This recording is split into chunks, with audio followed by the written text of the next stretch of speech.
পাৰিব এইটো চাংবোৰ চফা কৰিব পাৰিব। এইটো দেখিছোঁ পাইছে, এইটো দেখিছে এনে খুচি দিলে। হেল্ল গাইজ, কি খবৰ চাগে আমাৰ ভাল, যাৰ বেয়া চলিছে আপোনালোকৰ দিনবোৰ ভাল হওক। ভগৱানক প্ৰাৰ্থনা কৰিছোঁ, যিহেতু ভাদ মাছ চলি আছে নহয় জানো, সকলোৱে যে মংগল হওক, দিনবোৰ ভাল হওক সেই কামনা কৰিলোঁ।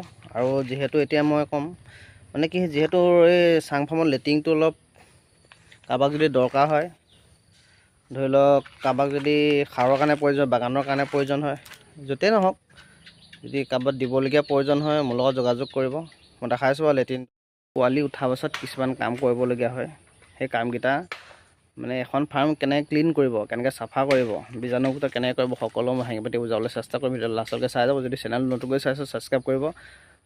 তেতিয়া ব'লক ভিডিঅ'টো আৰম্ভ কৰিব।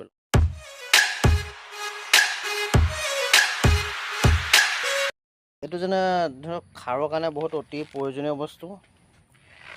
এই যোনসোপা লেট্ৰিনৰ মলসোপা দেখিবলৈ পাইছে আপোনালোকে, ডাইৰেক্ট এই চাঙৰ পৰা যোনটো মল ওলায়, খুচৰি দিয়া হয়, সেই মলটো যদি কাৰোবাক প্ৰয়োজন হয়, দেখিবলৈ পাইছে, বাগানৰ কাৰণে অতি প্ৰয়োজনীয় বস্তু এইটো।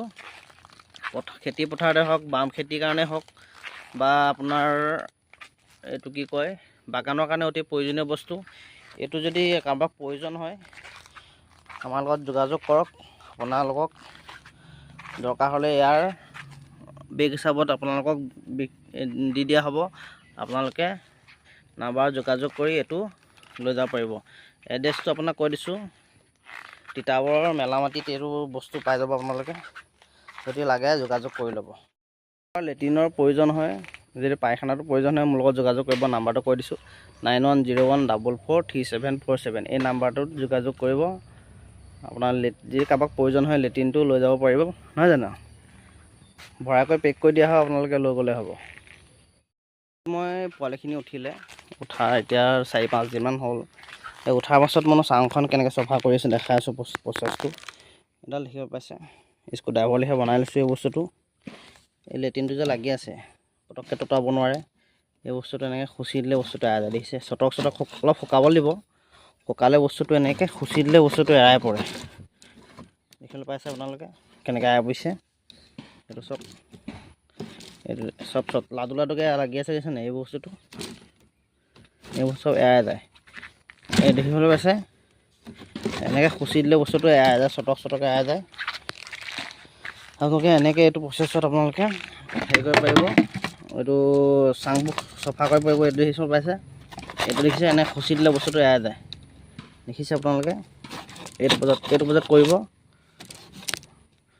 এনেকৈ কৰি থাকিব, বস্তুটো এৰাই যাব। দেখিবলৈ পালে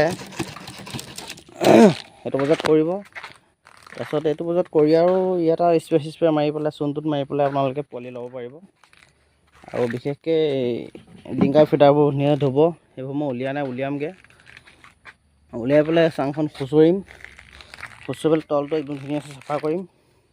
চাফা কৰি মেলি আপোনালোকক গোটেই যদি এলান্ধু সকলো ঝাৰু দি চাফা কৰি, বিশেষকৈ এলান্ধুবোৰ ভালকৈ চাফা কৰিব লাগে। এলান্ধুতে বেছি বীজাণুবোৰ থাকে, নহয় জানো। এতিয়া আমাৰ ফাৰ্মখন বেমাৰ লাগি আছে, সেয়ে গোটেই মুধে চুধে চব এলান্ধুবোৰ চাফা কৰি মেলি, আৰু এই ৰছীবোৰ যে ফিডাৰ বন্ধা ৰছীবোৰ আপোনালোকে ব্লিচিঙত তিয়াই থ'ব। ব্লিচিঙত তিয়াই থ'লেও ক'লা যে হৈ আছে যে, মাখিয়ে কিছুমানক হেৰি কৰি দিয়ে। সেই ক'লাবোৰ একদম পূৰা চফা হৈ যাব, ক্লিন হৈ যাব। ব্লিচিঙত এদিনমান তিয়াই থৈ দিব।